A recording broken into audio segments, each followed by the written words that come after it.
My name is Jenna, and when I was 13, my parents told me I was old enough to handle it and moved me into the unfinished basement so my little brother could have my bedroom. They called it a teen cave. It was concrete floors, exposed pipes, one tiny window that looked up at the underside of the porch, and a furnace that roared like a jet engine every time the heat kicked on. My brother Noah got my sunny upstairs room, my bed, and my view of the maple tree. I got spiders and the smell of laundry detergent. They thought they were teaching me responsibility. All they actually taught me was how it felt to live in the worst part of a house while someone else got the best, and that I never wanted to be in that position again, unless I was the one being paid for it. Years later, I stood in a beautifully finished basement apartment, recessed lighting, heated floors, walk-in shower, designer kitchen, and watched a young professional couple sign a lease that would cover most of my mortgage. The basement was mine. The money was mine. And just like that, the place that had once felt like punishment turned into profit. This is the story of how the golden child got my bedroom and how I turned basement into a luxury rental and ended up owning more than my family ever imagined. I grew up in a cookie-cutter suburb in upstate New York. Every house on our street looked like it had been copy-pasted from the same blueprint. Boxy two-story with vinyl siding, a single-car garage, and a little patch of grass in the front. Inside, the layouts were all the same too. Living room, eat-in kitchen, half-bath downstairs. 3 bedrooms and a full bath upstairs. And the basement. Concrete cinder blocks, one small window near the ceiling. Most people used theirs for storage or laundry. Ours was where my childhood went to hide. My parents had me when they were young. Dad worked for a utility company, out in the field repairing lines. Mom did admin work at a dentist's office, then cut back to part-time when my brother was born. Noah is 4 years younger than me. From the moment he arrived, it was clear he was destined to be the favorite. They didn't mean to make it that obvious. But it was. When I brought home an A, they said good job and stuck the paper on the side of the fridge. When Noah kicked a soccer ball vaguely toward a goal, we went out for ice cream. He got new cleats and travel teams. I got the cheapest sneakers they could find, because your feet are still growing. They weren't cruel. They were just lopsided. I became the easy kid. Quiet, helpful, responsible. A built-in babysitter. Someone they didn't have to worry about. Until they decided I was just a little too easy to push around. The summer I turned 13, Noah and I were sharing a bedroom. We'd done it forever. Twin beds, one blue, one purple. Posters overlapping on the walls. He was starting middle school. I was about to start 8th grade. One Saturday, Mom announced we were doing a big clean-out of the upstairs. "We're going to make better use of our space," she said, hands on her hips. I didn't know that, in her mind, that meant better use for Noah. We pulled everything out of the linen closet, the hall closet, the junk closet that held Christmas decorations and a broken vacuum from 1999. I noticed she kept glancing toward the basement door. "Are we cleaning down there too?" I asked. "Eventually," she said. "Your dad needs to move some stuff first." In the afternoon, while we were taking a break, she sat me and Noah down at the kitchen table. "So," she started, "your father and I have been talking. We think it's time you two had your own spaces. You're getting older. You need privacy." That sounded great. I'd been fantasizing about my own room for years. "Noah can keep this room," she continued, gesturing toward the ceiling. "And Jenna, we thought it might be fun to make the basement yours." "Mine?" I repeated. Dad nodded. "We can put up some walls maybe," he said. "Section off a bedroom area. You'll have your own bathroom down there. Your own TV. It'll be like a little apartment, way more space than upstairs." I blinked. "The basement," I said slowly. "The one with the spiders?" Dad laughed. "We'll spray," he said, "and put down some rugs. You'll hardly know you're in a basement." "What about the extra bedroom up here?" I asked. There was a third small room that had always been the office, even though it mostly held boxes and an ancient desktop computer no one used. Mom waved a hand. "We need that," she said. "For storage. And maybe a craft room for me. Besides, Noah needs the bigger room. He's got all his sports gear." I looked at my brother. He grinned. "Cool," he said. "I finally get my own room." "It was my room," I said. "Don't be selfish," Mom snapped. "You're getting your own space too. Way bigger than anything we had as kids. Some people would be grateful. Grateful. For the basement. It wasn't a discussion. It was a decree. They moved me downstairs the next weekend. We carried my mattress down, bumping it on the walls. They set it up in the corner near the tiny high window, surrounded by boxes labeled Christmas and old bills. Dad hung a curtain on a cheap tension rod to give me privacy. He put an old area rug on the floor and plugged in a space heater. See? He said. The rest of the basement was still laundry machines, a workbench, and stacks of junk. There was a half bath under the stairs with a shower so small you couldn't bend over in it. It's like a studio apartment, Mom said, looking proud. Kids your age would love this. It didn't feel like a studio apartment. It felt like being stored. Noah, meanwhile, got my freshly painted upstairs room and a new full-size bed because he's growing. They let him pick out posters and a rug. When we went to IKEA, if something was for Noah's room, it went in the cart. If I asked for anything for the basement, Mom said, "We don't have money for that right now. Use what we have." I tried to make the best of it. I strung up Christmas lights. I covered the cinder block wall behind my bed with taped-up pages from magazines. I pretended I didn't hear every washer cycle like a freight train. Winter was the worst. The space heater barely kept up. My breath puffed in front of my face some mornings. One night, when the temperature dropped below zero outside, I went upstairs and knocked on my parents' bedroom door. "Can I sleep on the couch?" I asked. "It's freezing down there. My water glass had ice in it this morning." Dad groaned, rolled over. Mom sat up.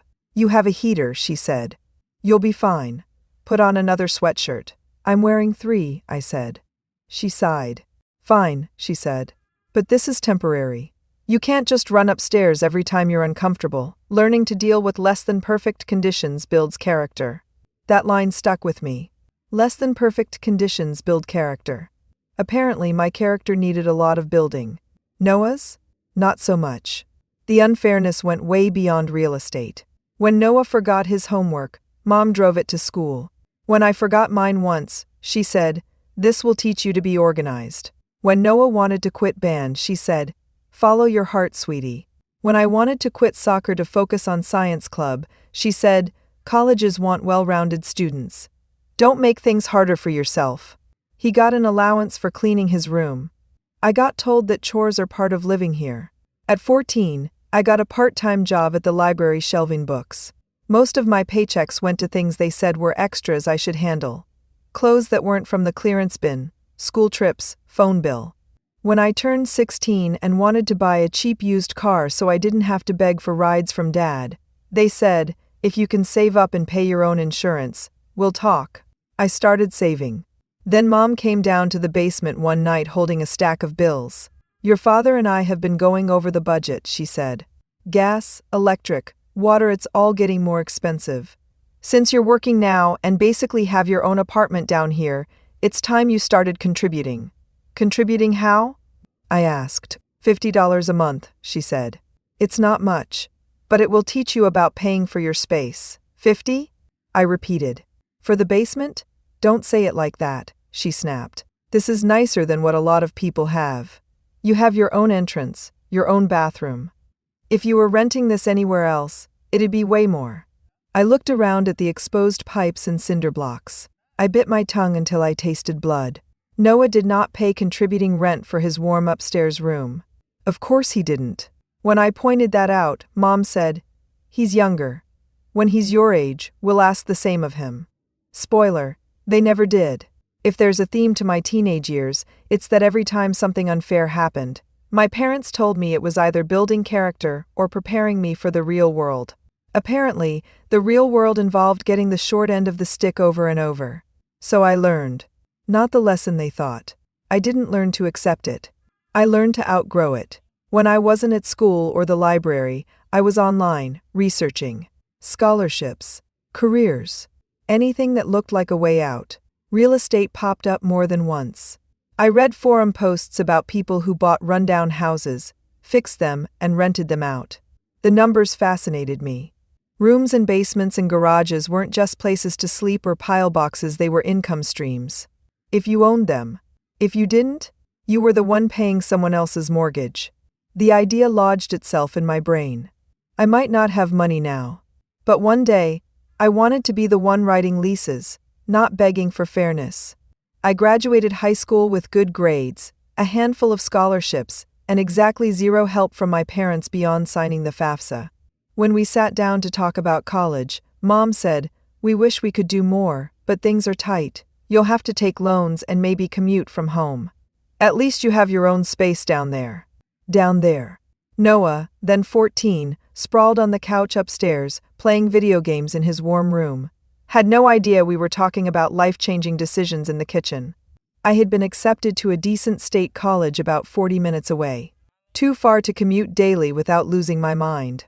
But there was a community college 20 minutes away, with a strong program in business and construction management.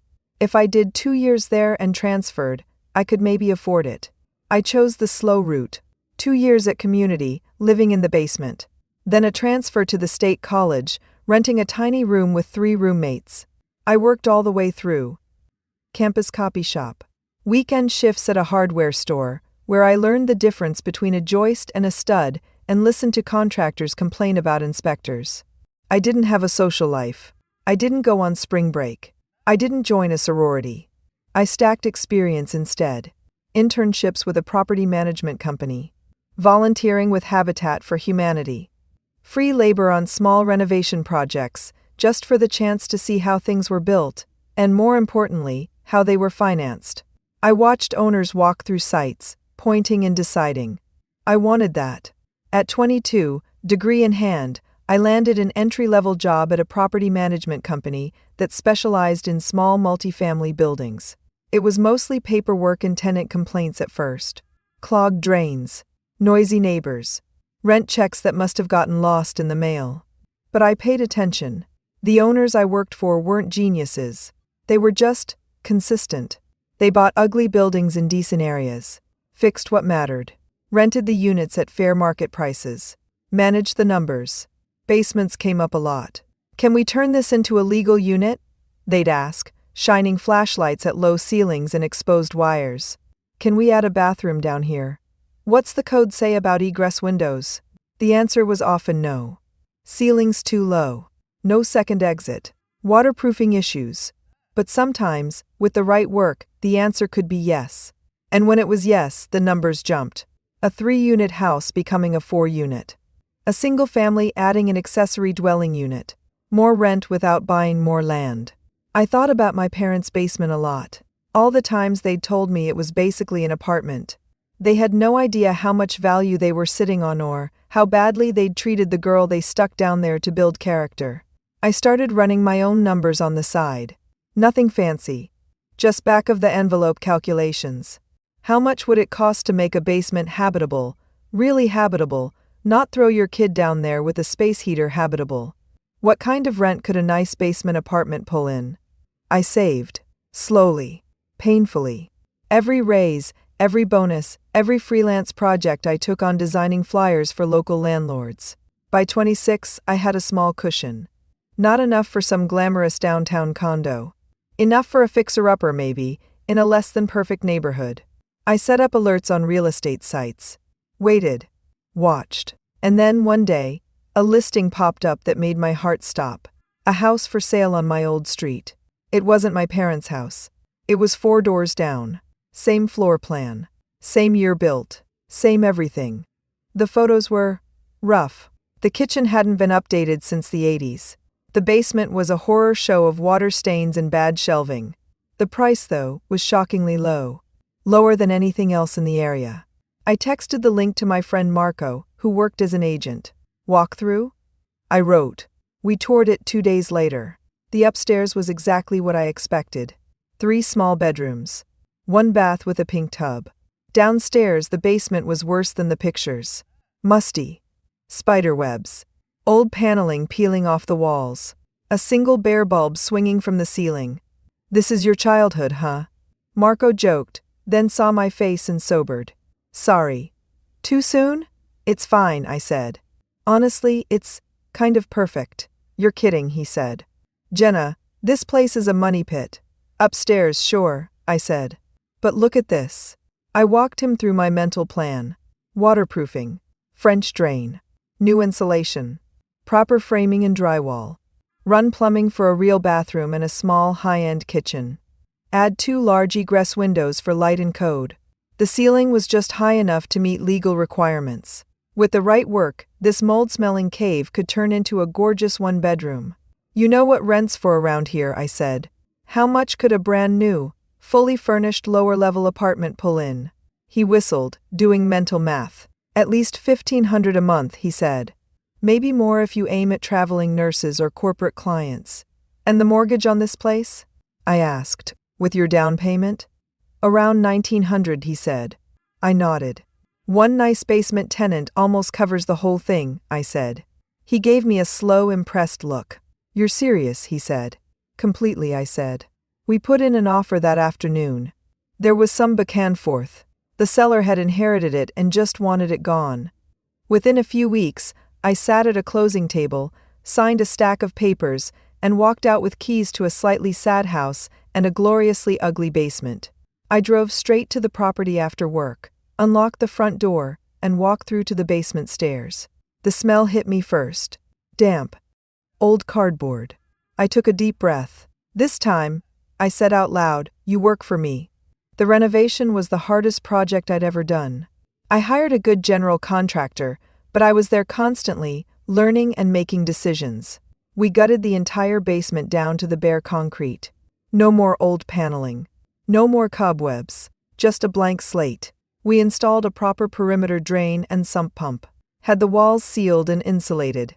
Framed out a bedroom with a closet, a large open living area, a full bathroom with a glass-walled walk-in shower, and a compact but beautiful kitchen with quartz counters and stainless steel appliances. The ceiling got recessed lighting and soundproofing so footsteps upstairs wouldn't sound like bowling balls. We cut 2 huge egress windows into the foundation, bringing in natural light. We installed luxury vinyl plank flooring with radiant heat underneath. No more cold toes. Every choice I made had a shadow conversation in my head with my teenage self. Hot water on demand. Good ventilation. A real door that shut instead of a curtain. For months, I came home from my day job, changed into old jeans, and spent evenings filling nail holes, painting, and cleaning up dust. I crashed on an air mattress upstairs, surrounded by drop cloths and tools. Slowly, the space transformed. What had once been the kind of basement you'd hurry through with a flashlight became gorgeous. Soft, warm lighting. Sleek finishes. A full-size bed with a tufted headboard against a painted accent wall. A comfy couch facing a wall-mounted TV. Open shelving with plants and books. When we were finally done, I stood in the middle of the living area and actually got choked up. If 13-year-old me had seen this, she would have thought she was in a fancy hotel. I took photos for the listing. Brand new lower-level luxury apartment, I wrote. Private entrance. Heated floors. Designer bathroom. All utilities included. The applications poured in. Young professionals. Traveling nurses. A quiet couple in their 30s with good jobs and no kids stood out. We met. They loved the place. And you live upstairs? The woman asked. For now, I said. But I'm not home much. You'll have plenty of privacy. We signed the lease. $1,500 a month. On day 1 of their tenancy, they handed me a cashier's check for first month's rent and security deposit. I walked upstairs, sat on the bare floor of the empty living room, and stared at the numbers. This one basement was paying for most of the whole house. Basements weren't punishment anymore. They were leverage. Meanwhile, my parents were sliding downward in a slower, messier way. They didn't know I bought a house on the old street. I hadn't told them. Our contact had been minimal. I saw them on major holidays. We texted now and then. Our conversations were shallow. How's work? Busy. How's Noah? Great. Coaching soccer. Saving for a bigger place. They never asked where I was living. Never asked how my career was really going. I didn't volunteer. Then, about 6 months after I rented the basement, my phone buzzed with a call from my mom at 7:30 a.m. on a Tuesday morning. She never called that early. Hey, I answered, heart skipping. Everything okay? She sighed. We need some advice, she said. Financial advice. That was a first. What's going on? I asked carefully. She launched into a litany. Dad's hours had been cut. Her part-time hours at the dentist's office dried up during the pandemic and never fully came back. The house needed a new roof. Noah had moved out years ago, taking his golden child energy to a condo across town, and wasn't exactly jumping at the chance to help with their bills. "We're behind on the mortgage," she admitted. "Not by much, but enough that the bank is calling. We can't keep up with the repairs and the payments. Your father wants to refinance. I don't think we'd qualify." I listened. Old me would have rushed in with solutions. New me took a breath. "Have you thought about selling and downsizing?" I asked. She made a horrified noise. "This is our home," she said. "We raised you kids here. You also turned the basement into a half-finished teenage exile." I almost said, but didn't. Out loud, I said, "Sometimes the best financial move is to let go of a house before it eats you alive." Silence. "It's easy for you to say," she muttered. "You don't understand what it's like worrying about losing your home." I almost laughed at that. Instead, I asked, "What do you need from me?" "A loan," she said finally. "Just to catch up. A few months. We'll pay you back." I thought about my savings. Yes, I had some. No, I wasn't going to throw it into a bottomless pit. "I can't do that," I said slowly. "Giving you cash won't fix the underlying problem. Your income isn't enough for that house anymore. You need a smaller place. Less upkeep, less stress." She bristled. "So you're just going to let us sink?" she demanded. "I'm not letting anything happen," I said. "The numbers are. I can help you look at options. Rentals. Maybe you can sell before you're in real trouble and still walk away with something." "I don't want a rental," she snapped. "I don't want some landlord telling me what I can hang on the walls." Funny, I thought. You never minded having all the control when I lived at your mercy downstairs. But I didn't say that. "Think about it," I said. "Talk to a realtor. I'm here to explain paperwork, not to bail out the same dynamic that put me in a basement at 13. She hung up on me. I figured that was the end of that. It wasn't. 3 months later, I drove past my parents' house on my way to my place and saw it, a for sale sign on the lawn. I pulled over, heart pounding, and snapped a picture with my phone. Emma, my cousin who lived nearby, confirmed it over text. "They finally did it," she wrote. "They're freaking out about where they're going to go." "Stuff is expensive." "It is," I replied. "But staying somewhere you can't afford is more expensive in the long run." "They're talking about trying to find a simple, cheap place back near the old street," she added. "Nothing fancy." I stared at the text. Back near the old street. My street. My house. With the luxury basement. The one unit that constantly had a waiting list whenever it turned over. The irony was sharp. I didn't say anything. Let the universe do its thing, I thought. A couple of weeks later, my phone buzzed again. "Mom, can you talk?" Her text read. I called her on my lunch break. "How's the sale going?" I asked. "We have an offer," she said. "It's not great, but it will pay off the mortgage and leave a little. The problem is, there's nothing we can afford that isn't scary. Everything decent is so expensive. We need something small. One level if possible. Close to your dad's job."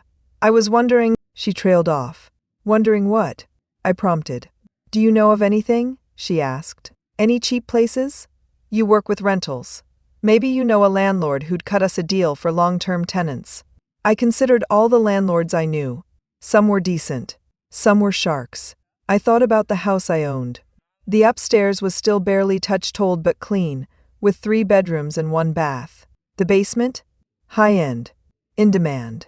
Currently on the verge of becoming vacant because my first tenants were relocating for jobs. "I might know of something," I said slowly. "Oh, thank God," she said. "What kind of place is it?" 3 bedrooms, 1 bath, older kitchen but solid," I said. "Quiet street. Same school district you're used to. Basement apartment downstairs." "How much?" she asked warily.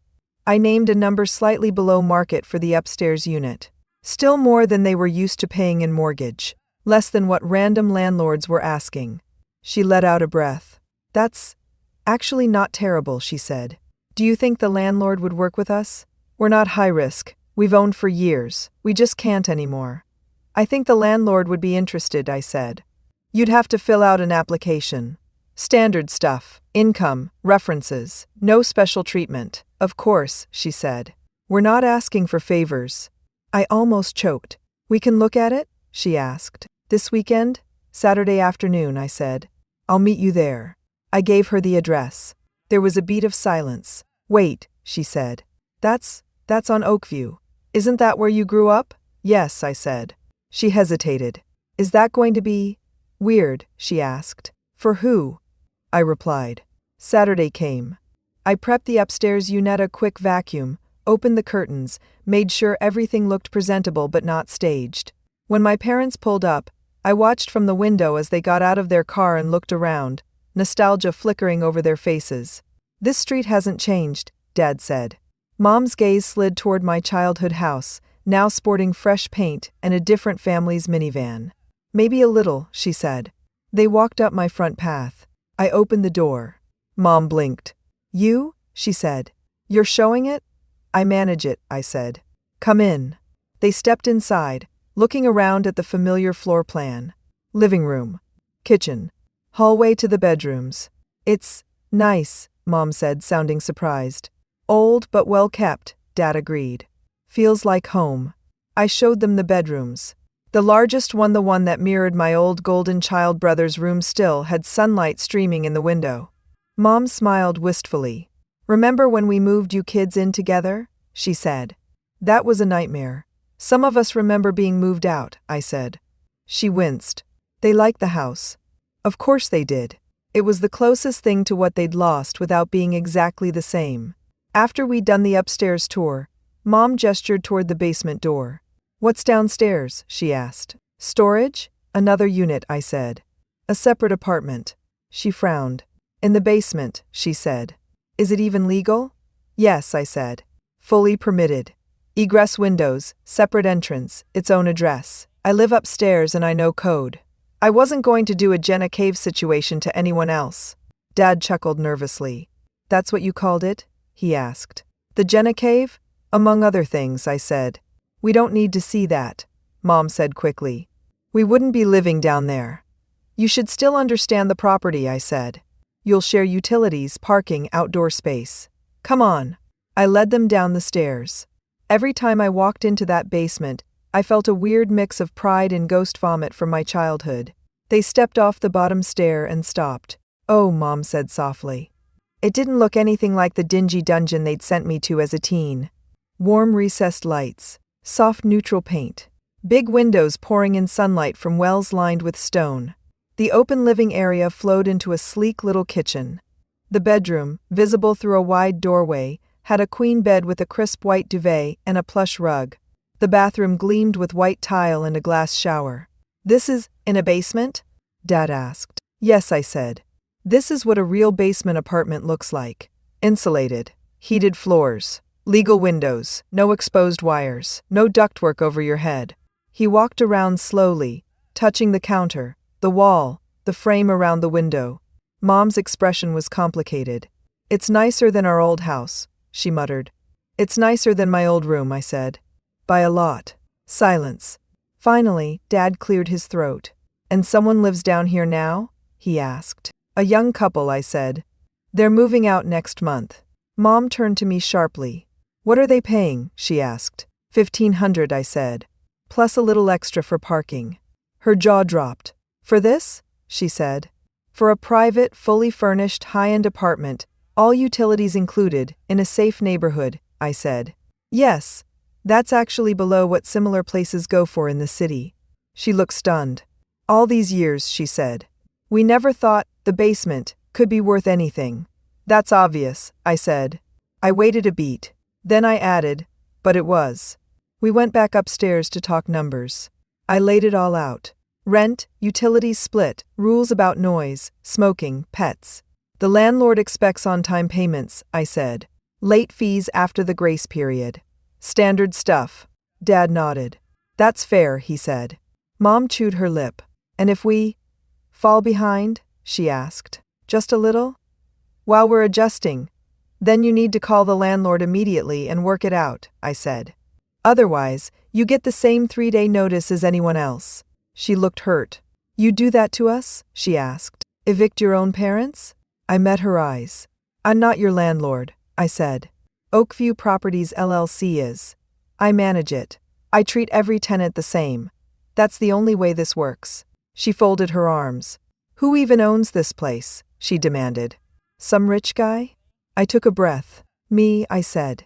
I am Oakview Properties. Her mouth actually fell open. You bought a house on this street? She whispered. When? A couple of years ago, I said. It was a wreck. I fixed it. Rented the basement. Paid down the mortgage. That's my business. You didn't tell us, she said. You didn't ask, I replied. Dad let out a low whistle. I'll be damned, he said. You really did it. What, Dad? I asked. Make something out of nothing? Turn a basement into something valuable? Yeah, I did. Mom's face flushed. So this is what? She said. Payback? First we put you downstairs. Now you get to put tenants there? You going to make us live down there if we rent from you? No, I said. You can rent the upstairs if you qualify. Different unit, different price. I'm not trying to reenact my childhood with you in the basement. I'm trying to run a business. She stared at me. You sound just like those landlords on the news, she said. Cold. All about money. I sound like someone who learned the hard way that free labor and free space come with strings, I said. I don't do strings anymore. I do leases. Dad rubbed his forehead. Can we fill out an application? He asked quietly. No promises. Let's just see if it works on paper. I slid forms across the table. Same ones I gave to strangers. Income. Credit. References. They took them home. A week later, they submitted everything. Their credit wasn't perfect, but their income, with Dad's job and Mom's Social Security, barely cleared the threshold. It was tight. I approved them. On one condition, automatic bank draft. No lost checks. No, the mail ate it. They agreed. We signed the lease. They handed me a deposit and first month's rent. Standing there in the living room of the very street they'd exiled me on, writing my name on a check, Mom looked like she might choke. You really own this place, she said. Yes, I said. I really do. They moved in a few weeks later. Watching the moving truck pull up felt like some kind of weird karmic theater. I stood on the porch as they carried boxes in. Books. Furniture that suddenly looked shabbier in this new space. Noah showed up halfway through, mostly to supervise. He took one look around and snorted. Could have stayed in your old place and saved the hassle, he said. Why rent from a landlord when you could own? Because we couldn't afford it, Dad said sharply. That's kind of the point. Noah rolled his eyes. Whatever, he muttered. At least you're close to my gym now. He barely spoke to me. Years of being worshipped don't prepare you to see your older sister as someone who owns property. Mom unpacked in her new bedroom, the one nearly identical in size and layout to the one she'd moved me out of for Noah. I watched her pin up curtains, arrange her jewelry box, set a framed picture of Noah and Lily and herself on the dresser. I wondered if she'd ever had a picture of me there. Probably. Once. In her mind, I realized I'd never been the one who needed looking at. After the chaos settled, they came upstairs to where I was checking a dripping faucet. Thank you, Dad said gruffly, for giving us a chance. We know you didn't have to. He meant it. Mom hovered behind him. Yeah, she said. I guess. Thank you. You're welcome, I said. She took a breath. And about the basement, she added quickly. We didn't know, back then, that it could be worth this much, that you felt so exiled. We thought you liked it. You never asked, I said. You decided. And when I complained, you said it built character. She winced. I'm sorry, she said. It was stupid. We were just trying to give Noah space. He was so high energy. We didn't think about what we were taking from you. I know, I said. And I'm glad you can see it now. But seeing it doesn't erase what happened. It just explains it. She nodded, eyes shining. We raised a landlord, she said with a weak laugh. Didn't see that coming. You raised someone who knows the value of square footage, I said. And who finally decided her own comfort matters as much as everyone else's. People ask me if I treated my parents differently from my other tenants. In some ways, yes. I checked on them a little more. Made sure they knew how the thermostat worked. Recommended a good handyman when Dad insisted on doing something himself and nearly fell off a ladder. In other ways, no. When their automatic payment bounced one month, they got a polite email and a late fee. When Mom called to complain about the couple downstairs having friends over too late, I pulled out the lease and pointed at the Quiet Towers clause. They're allowed to have people until 10, I said. After that, if it's still loud, call me and I'll handle it. But I'm not going to tell them they can't live in their own space just because you prefer silence after 8. Her face reminded me of mine at 13, begging to sleep upstairs when the basement was too cold. Except this time, I had the policy manual, and she had to live with it. The golden child, Noah, had his own arc. A couple of years into my parents' tenancy, his coaching job dried up. His girlfriend left. His fancy condo felt very expensive very fast. He called Mom in a panic. Over dinner one night she said, "Noah's going to move back in with us for a while. Just until he gets back on his feet. We'll put him in the basement. It's nice down there." I shook my head. "No, you won't," I said. "The basement is a separate, rentable unit. Right now it's leased for another 10 months, even if it were empty. The rent from that unit is what makes this whole house work. I'm not turning it into your family crash pad." "He's your brother," she protested. "He grew up here." "And he grew up in the nicest room," I said. "The one I got kicked out of. He's also a grown man. He can get a roommate and pay rent like everyone else." She stared at me, wounded. "This isn't the Jenna we raised," she said. "You're right," I said. "The Jenna you raised would have slept in her car so everyone else could be comfortable. This one has boundaries." Noah ended up renting a small studio across town from a different landlord. For market rate. According to Emma, he complained constantly that landlords are greedy and rent is robbery. I thought about telling him whose mortgage his payments were helping somewhere else. I didn't. Some lessons are better when they're not traced back to you. Owning that house and that basement didn't magically heal my relationship with my parents. We still had landmines. They still occasionally slipped into old patterns, asking me to cover little expenses since you're doing so well, or trying to guilt me into lowering their rent just this once. I still had to remind them, gently but firmly, that I was not their ATM. But something fundamental shifted. They could no longer pretend I was the child who needed their permission to exist in their house. They were literally paying me for the privilege of living under a roof I maintained. They could criticize landlords generically all they wanted. At the end of the day, the check still cleared with my company's name on it. The real revenge wasn't that I could evict them, or that I made money off the same kind of space they'd used as a punishment. The real revenge was quieter. It was in every degree I set the thermostat at that didn't depend on their approval. It was in every late night I slept peacefully, knowing no one could walk down the stairs, flip on the light, and tell me I owed them for electricity. It was in watching my tenants downstairs enjoy hot showers, warm floors, and fair treatment in a basement that had once symbolized all the ways I didn't matter. Sometimes, when the downstairs unit is between tenants, I go down there and sit on the couch. I look around at the art on the walls, the gleam of the countertops, the way the light filters in through those big windows. I think about little me, lying awake next to the furnace, listening to the house creak above me and wondering if I'd ever get out.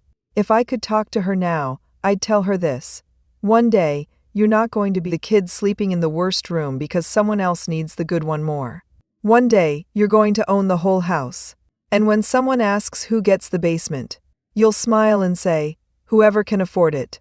Thank you for listening to my story.